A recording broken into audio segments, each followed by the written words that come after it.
This is the land of liberty. ¿Cómo están, amigas y amigos de Canal 14? Bienvenidas, bienvenidos a Ventana al Mundo. Estados Unidos celebró 250 años de su independencia, que ocurre en la era Trump 2.0. Y el mandatario habló del temor sobre el resurgimiento de la amenaza comunista, la que calificó como un cáncer, y también promovió su reforma electoral Save America para exigir identificación a los votantes, convirtiendo prácticamente esto en un mitin de campaña que evocar prácticamente a lo que estaba en realidad siendo el objetivo, que era evocar el sentimiento patriótico.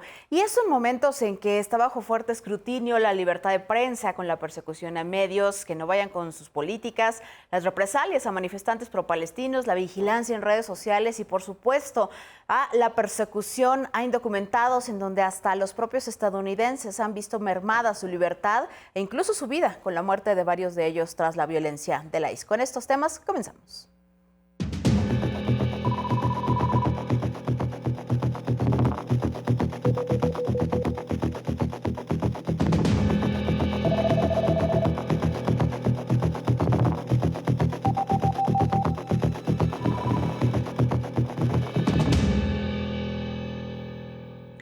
Así se vivieran los 250 años de la independencia de Estados Unidos. Música, desfiles sobre vuelos militares, un despliegue pirotécnico anunciado como el más grande de la historia y un presidente que, incluso antes del evento, había adelantado cómo quería que se recordara la noche, como el más espectacular mitin de Trump, con un protagonista claro. For 2.5 centuries, our American republic has stood as the crowning achievement of human history. This country is the home of freedom. This is the land of liberty. And this is a flag that's the banner of the most extraordinary, most exceptional, most incredible nation ever to exist on the face of the earth. And we're doing better now than we've ever done before. Habló del renacimiento estadounidense. Dijo que el sueño americano había vuelto, que el país vive una nueva edad dorada, que Estados Unidos otra vez es la esperanza del mundo.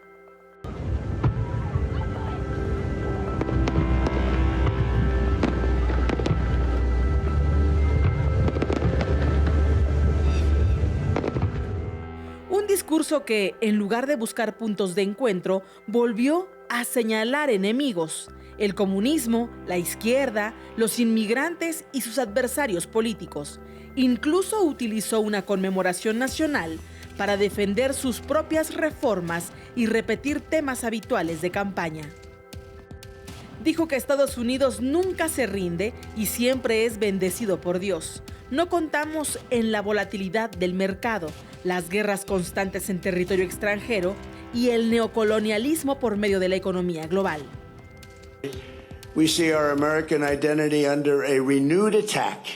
A generation after we fought and won the Cold War against the menace of communism, there is now a resurgence of the communist menace in our land, including from newcomers to our country who embrace ideas totally opposed to our way of life and our great success. Communism is a mortal threat to American liberty. Hace 2 siglos y medio, la Declaración de Independencia hablaba de igualdad, libertad y del derecho de los pueblos a construir su propio destino. 250 años después, esas palabras siguen presentes, aunque hoy compiten con pantallas gigantes, consignas partidistas y un espectáculo cuidadosamente producido. Porque en la celebración del 4 de julio hubo historia, hubo patriotismo, pero sobre todo hubo una puesta en escena donde la frontera entre una conmemoración nacional y un acto político resultó por momentos tan brillante como los fuegos artificiales y casi igual de efímera.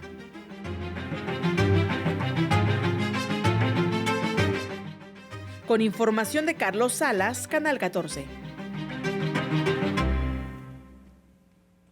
¿En qué momentos ocurre esta conmemoración en el que hay fuertes retos sobre la libertad en Estados Unidos?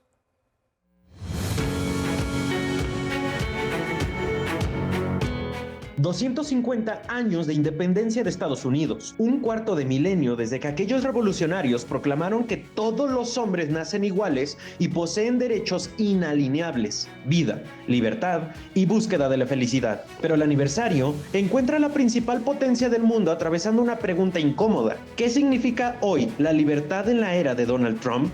La celebración llega en medio de una profunda polarización política y de un creciente debate sobre los límites de los derechos civiles. Organizaciones como Human Rights Watch han denunciado retrocesos en materia migratoria, libertad de expresión, privacidad y derechos de minorías. Incluso advierten sobre una expansión inédita del poder presidencial y un debilitamiento de los contrapesos democráticos. Celebrate this anniversary, we must also remember that our country could have been marking this occasion under very different circumstances. The last administration carried out a reign of persecution and repression against Christians and people of faith like America has never seen before. It's terrible.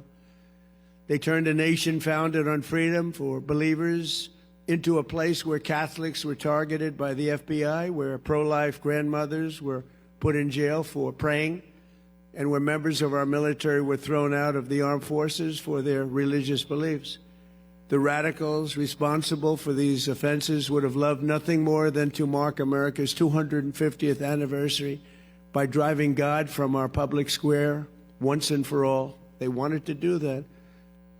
La discusión aparece en varios frentes. En las calles, las redadas masivas del Servicio de Inmigración y Control de Aduanas, el ICE, han convertido el libre tránsito en una preocupación cotidiana para miles de migrantes e incluso de ciudadanos estadounidenses. En las universidades y redes sociales, grupos defensores de derechos humanos denuncian vigilancia y sanciones contra personas por sus posiciones políticas. Y en los medios, organismos internacionales alertan sobre un deterioro en la libertad de prensa y una relación cada vez más hostil entre la Casa Blanca y los periodistas. La contradicción es evidente. Mientras Donald Trump prepara desfiles, ceremonias y homenajes a los padres fundadores, una parte de la sociedad estadounidense debate si algunas de las libertades que dieron origen a la nación están siendo restringidas en nombre de la seguridad, el orden o el interés nacional.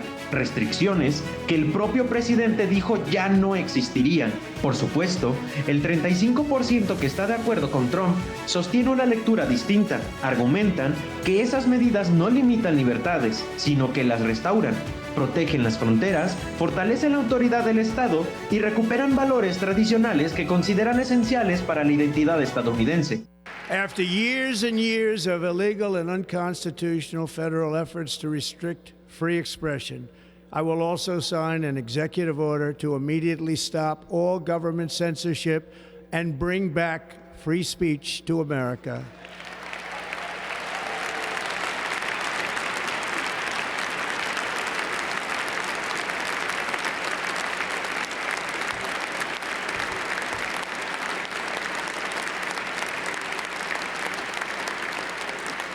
Never again will the immense power of the state be weaponized to persecute political opponents. Something I know something about. We will not allow that to happen. It will not happen again. 250 años después de la Declaración de Independencia, Estados Unidos sigue siendo una democracia vibrante y una de las sociedades más libres del planeta, pero también una nación donde el significado mismo de la palabra libertad se ha convertido en el principal campo de batalla político. Y quizás esa sea la gran paradoja de este aniversario, que, a sus 250 años, Estados Unidos no solo celebra la libertad, también discute quién tiene derecho a definirla. Carlos Salas, Canal 14. Y esto ocurre también en momentos en los que la fortuna del presidente Trump ha aumentado de manera estratosférica y llega a este punto el cuestionamiento sobre un conflicto de interés.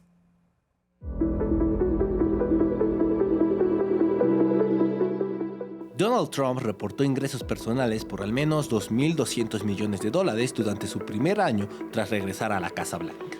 una cifra que marca un hito en la historia de Estados Unidos. En un informe presentado ante la Oficina de Ética Gubernamental, el mandatario detalló que durante el 2025 generó 1.4 mil millones de dólares por inversiones en el negocio de su familia de criptomonedas. Se trata de World Liberty Financial, una empresa que fundó con sus hijos, así como de su criptomoneda llamada Trump. Y aunque Trump se haya beneficiado de estas inversiones, otras personas que también le apostaron a estas empresas no tuvieron tanta suerte. La agencia de noticias Reuters reportó que más de 1 millón de inversionistas tuvieron pérdidas netas por un total de 2.3 mil millones de dólares a finales de abril. El documento reporta que Trump realizó más de 21.000 operaciones bursátiles en su primer año, por un valor de entre 600 millones y 8.800 millones de dólares. Además, especialistas han anotado que hay un potencial conflicto de interés por parte del presidente, algo que ha negado en reiteradas ocasiones como en los más recientes cuestionamientos, argumentando que los hijos de Trump son quienes se encargan de sus empresas. The money, but they're at big institutions, and they invest in whatever they invest in. Well, you know why I'm profiting, because the stock market's going up. Everybody's profiting. If you have a 401. A esto se le suman cuestionamientos sobre si ha abusado de su cargo, ya que han crecido sus activos internacionales en varias ocasiones en países que se encontraban en negociaciones de aranceles con Estados Unidos, entre otros asuntos binacionales. Con información de Tamara Amades, Canal 14.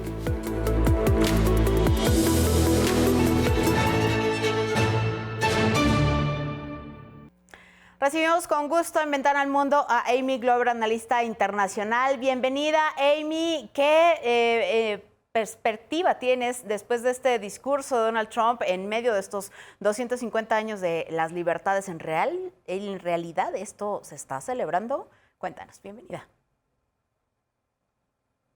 Muchas gracias, Claudia. Bueno, yo creo que es un momento agridulce porque la realidad es que el país está muy dividido.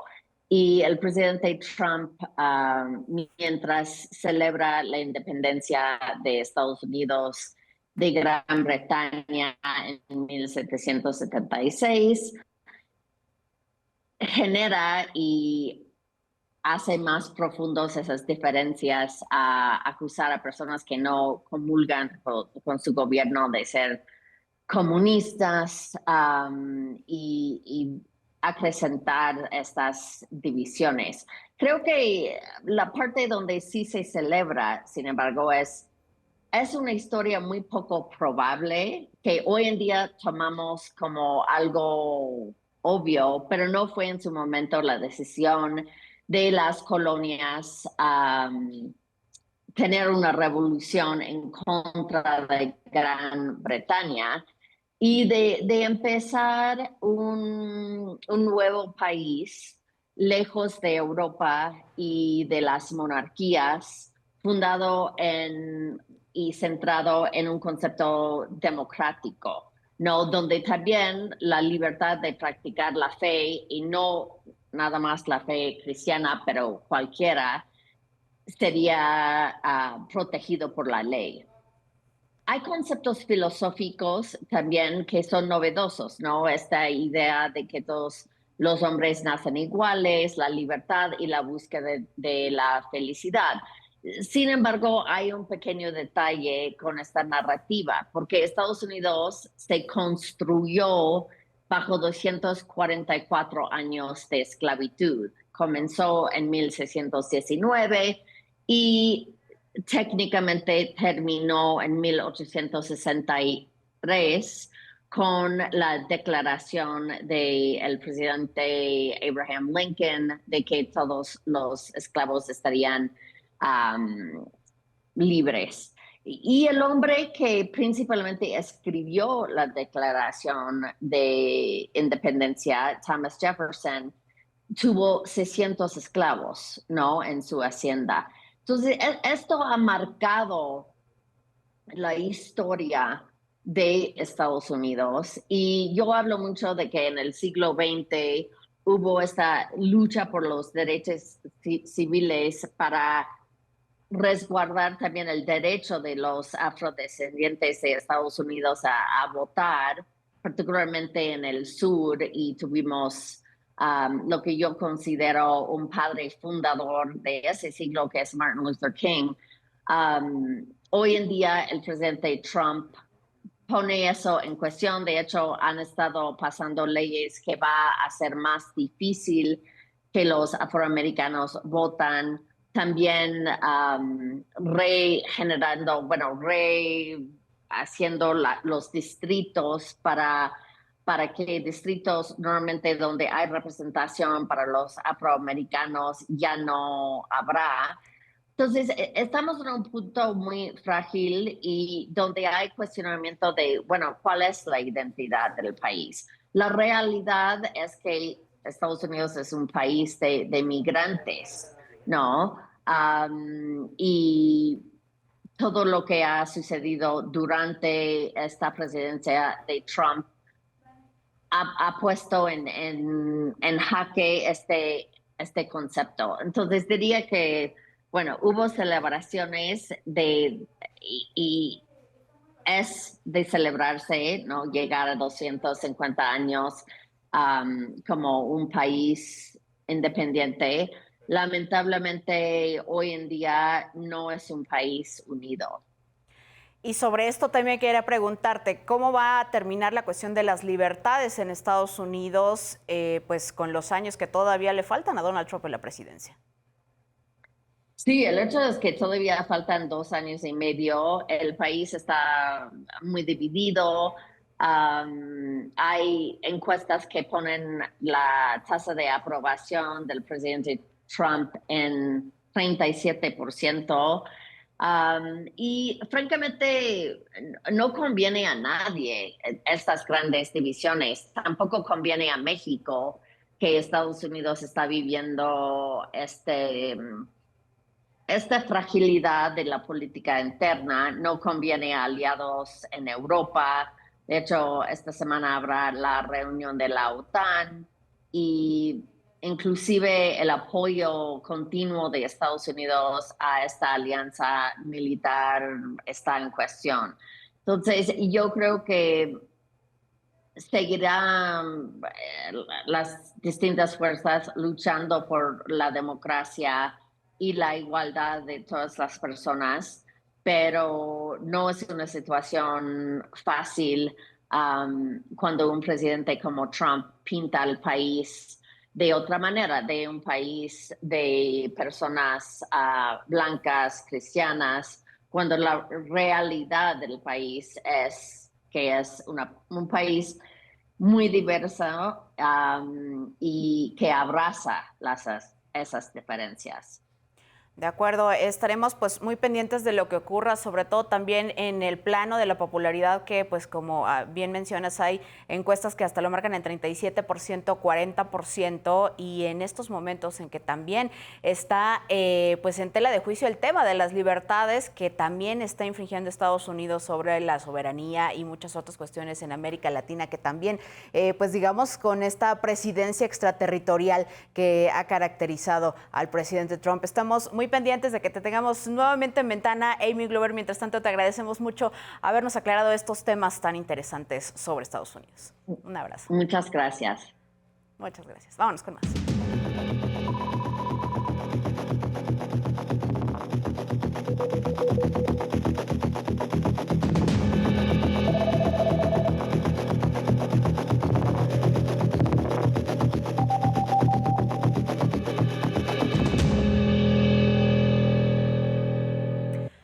Ahora temas de América Latina porque Venezuela continúa luchando a contrarreloj para toda esta cuestión de la recuperación de los cuerpos, eventualmente esta alerta de la OMS sobre ciertas enfermedades debido a los terremotos que sacudieron esa nación desde el 24 de junio. Venezuela profundiza la tragedia. Ya se han contabilizado 3.342 fallecidos y 16.740 lesionados por el doble sismo del 24 de junio. Las afectaciones principales se han presentado en los estados de La Guaira, Caracas, Miranda, Aragua, Carabobo, Lara y Yaracuy. 86.794 familias han sido atendidas como parte del plan de asistencia a las comunidades afectadas. El gobierno venezolano reporta afectaciones en 856 edificios y el colapso de 190.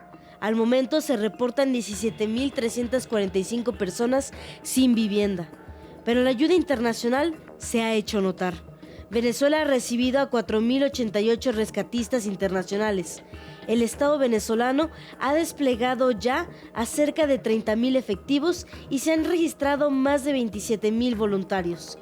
En total, se han rescatado a 6.462 personas.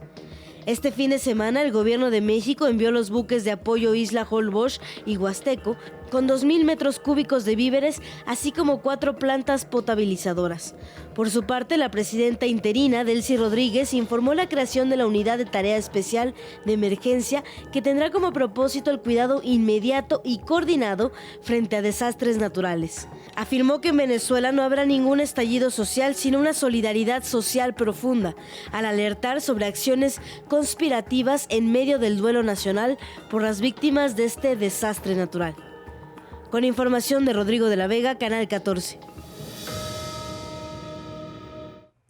Y en Perú, Keiko Fujimori, virtual presidente electa, inició ya formalmente el proceso de transición de poder y la conformación de su gabinete. Y por su parte, el ex candidato izquierdista Roberto Sánchez pidió medidas cautelares ante la Comisión Interamericana de Derechos Humanos, esto después de que fuera rechazada su petición para anular los votos en el extranjero que no le favorecían. Pero hacemos este llamado a las fuerzas democráticas, el movimiento social. Necesitamos ser este frente patriótico, democrático y popular para anteponer el derecho de nuestros pueblos a una visión mafiosa de Estado.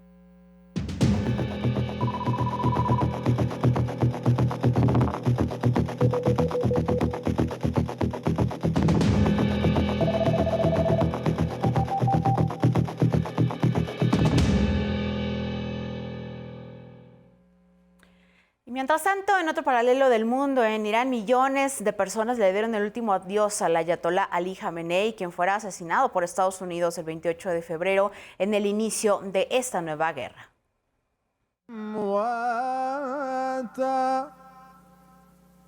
Las exequias iniciaron el viernes y se tiene planteado que será el jueves 9 de julio cuando Jamenei sea enterrado en la ciudad sagrada de Mashhad, al noreste de Irán. Fueron millones de personas, como usted ve, los que estuvieron acompañando este funeral, también de la familia del ex ayatolá, que fueron presentes en este gran luto. Y también ahí hubo críticas contra Estados Unidos. Hubo quienes incluso lanzaron piedras contra la imagen de Trump.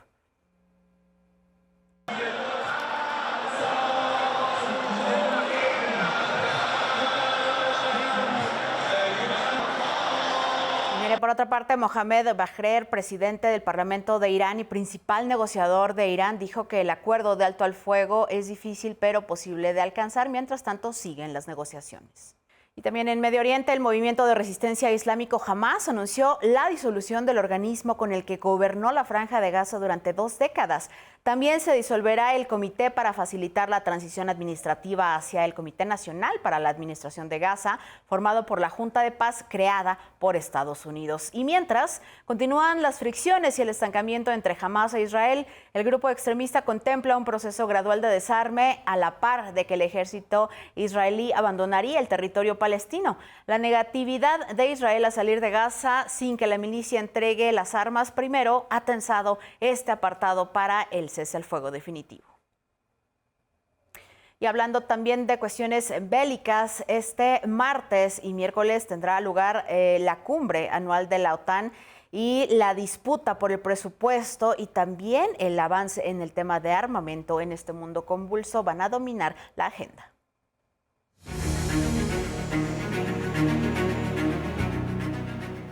La OTAN se enfrenta a su mayor transformación desde la Guerra Fría en medio de las tensiones entre Europa y Estados Unidos. Este 7 y 8 de julio, la OTAN tiene una cita en su cumbre anual, que tendrá como eje que los aliados aborden el aumento del gasto militar, el futuro apoyo a Ucrania, la producción industrial de defensa, así como el nuevo reparto de responsabilidades con Estados Unidos. La cumbre tendrá como objeto marcar el apoyo de la OTAN a Ucrania en la guerra contra Rusia. Será a su vez una prueba en relación a la guerra en Irán, después de que los miembros de la alianza se negaran a participar en el conflicto, rechazando la petición del mandatario de Estados Unidos. Se espera que en la cumbre se anuncien paquetes de miles de millones de dólares en contratos de defensa para incrementar la producción industrial y acelerar el suministro de capacidades militares. Una fase de rearme europeo en una transformación estructural de la alianza militar. We will announce tens of billions of dollars of new contracts.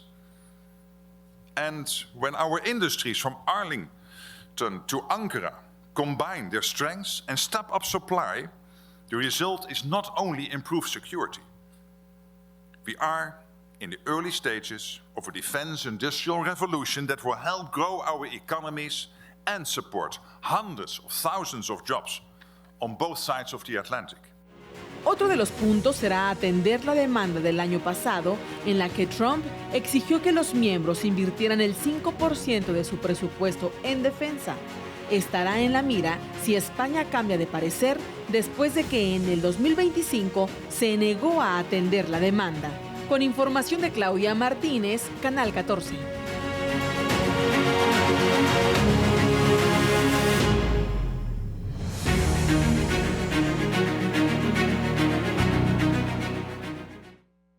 Y en más información del mundo, en Colombia, el presidente electo Abelardo de la Espriella anuncia que terminará el fin de la política de paz total impulsada por el aún mandatario Gustavo Petro. Con esto se revocarán los beneficios otorgados a grupos armados en los procesos de negociación y se reactivarán las órdenes de captura. Rusia atacó con misiles balísticos la región de Kiev. 22 personas murieron y más de 60 resultaron heridas. Y en Sudán, la UNICEF pidió velar por la infancia luego de que más de 330 niños y niñas murieran como consecuencia del uso de drones durante la guerra entre el grupo paramilitar FARC y el ejército del país. Llegamos al final de esta emisión. Muchísimas gracias por habernos acompañado. Seguimos recibiendo todos sus comentarios en redes sociales para traerles los temas que sean de su interés. Mientras tanto, nos vemos el siguiente domingo. Quédense con la programación de Canal 14.